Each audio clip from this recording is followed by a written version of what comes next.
Picture an island of rivers, mountains, and misty valleys, Dominica, the nature isle of the Caribbean.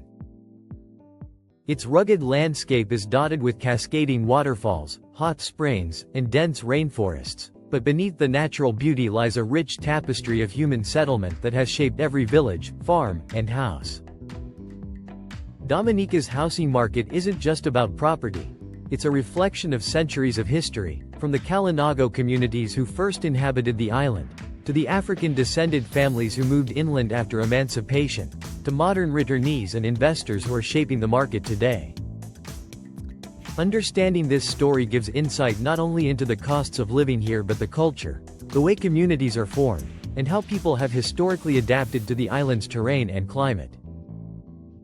Long before European colonization, the Kalinago people, often called Caribs, lived along Dominica's coasts and rivers. They built sturdy wooden homes on stilts, cultivated the fertile volcanic soil, and organized communities around kinship and shared resources. Fishing villages thrived along the coastline, and inland, the Kalinago used terraces and small plots to grow yams, sweet potatoes, and plantains. Their settlements were built with practicality and resilience in mind, a necessity on an island prone to tropical storms. Even today, remnants of these early settlements influence how modern housing and land division occur, especially in the eastern Kalinago territory, where traditional communal values still affect land use and ownership. The arrival of the French in the 17th and 18th centuries introduced a different layer to Dominica's housing landscape. Colonial plantation life required large estates, which were typically constructed near fertile river valleys. The French, and later the British after taking control of the island in 1763, relied on enslaved Africans to work sugar and coffee plantations. Housing for the plantation owners ranged from grand stone and timber houses to modest colonial cottages, while the enslaved lived in small, simple structures near the plantations. These arrangements shaped patterns of settlement that persisted long after slavery ended. When emancipation came in the 1830s, many formerly enslaved people moved inland, seeking autonomy and distance from the plantations. They established smallholdings, often on terraced hillsides, which remained the foundation of Afro-Dominican village life. These communities favored practicality over luxury, with houses designed to withstand storms, provide space for extended families, and support subsistence farming. This history explains much about current housing trends in Dominica. In Roseau, the capital, and in Portsmouth to the north, properties in prime locations with modern amenities tend to command higher prices. Three-bedroom houses in good condition generally range from $160,000 United States dollars to $180,000, and can climb higher if they feature ocean views or proximity to schools and markets. Inland homes, particularly those built on inherited family land or in rural valleys, often sell for $100,000 United States dollars to $120,000, sometimes less if the property requires renovation. Ocean view villas are houses designed with tourism in mind, start around $300,000 United States dollars and can rise substantially depending on the size, finishes, and land. Apartments in Roseau's city center often exceed $1,200 United States dollars per square meter, whereas undeveloped rural land may cost less than $200 United States dollars per square meter. The disparity reflects the combination of historical settlement patterns, geography, and infrastructure access, which continues to influence the market today. Renting in Dominica mirrors these patterns.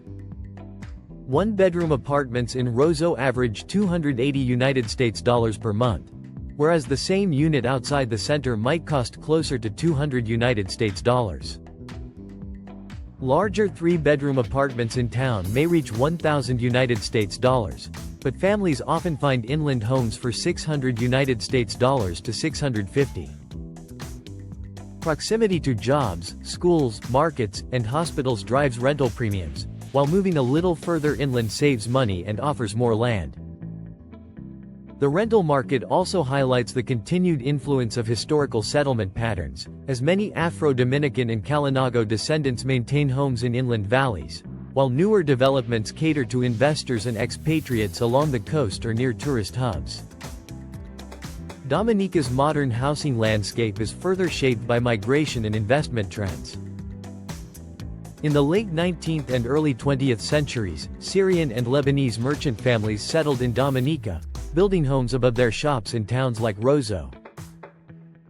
These multi-purpose structures allowed families to live above businesses, a model still visible in certain areas today. In more recent decades, returnees from the Dominican diaspora have renovated family homes or built new houses on inherited plots, often blending modern architecture with traditional building practices. Foreign investors are also active, purchasing villas for personal use or to participate in the Citizenship by Investment program, which requires a minimum property spend and often leads to higher-end development along scenic coastal areas.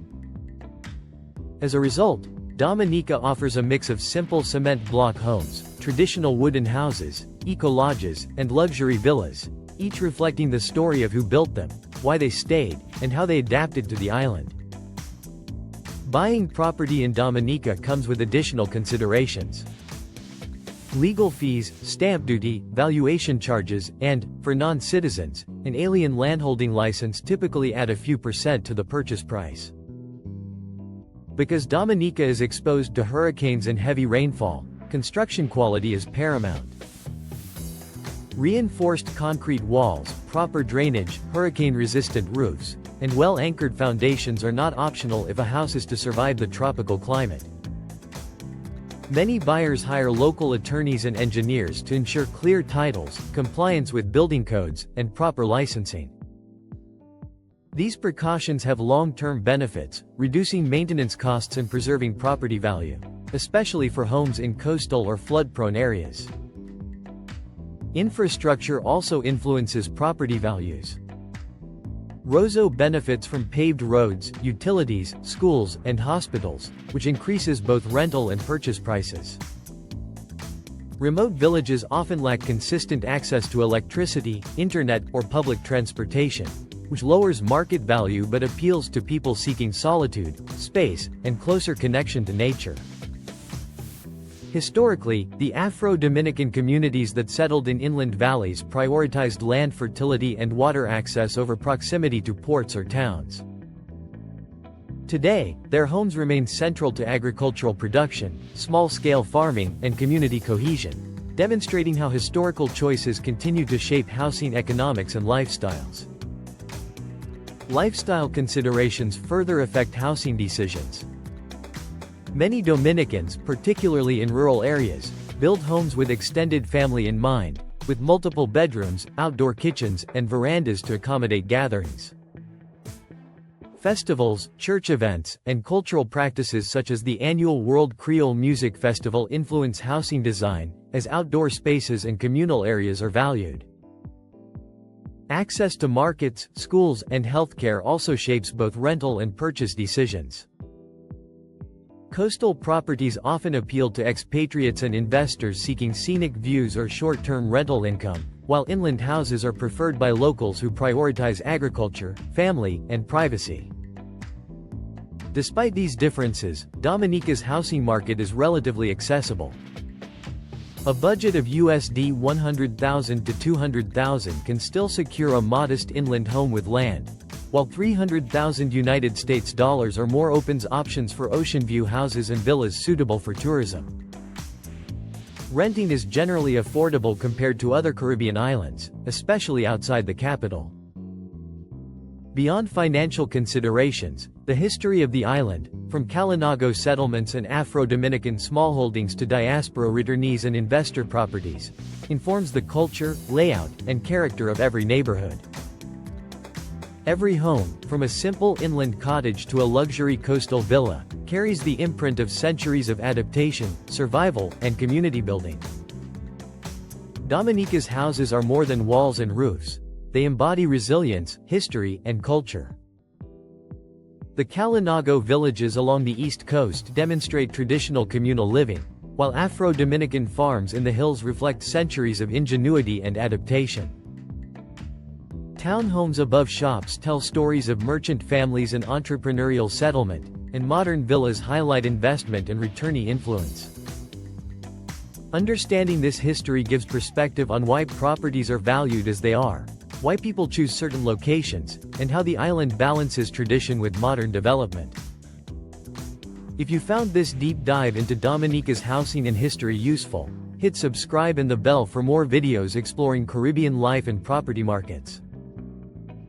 Drop a comment below if you'd like virtual tours of Roseau, Portsmouth, or the inland villages, or if you want comparisons between Dominica and other islands. Until next time, remember that every island has a story, and every home here is a piece of living history, shaped by centuries of culture, migration, and resilience.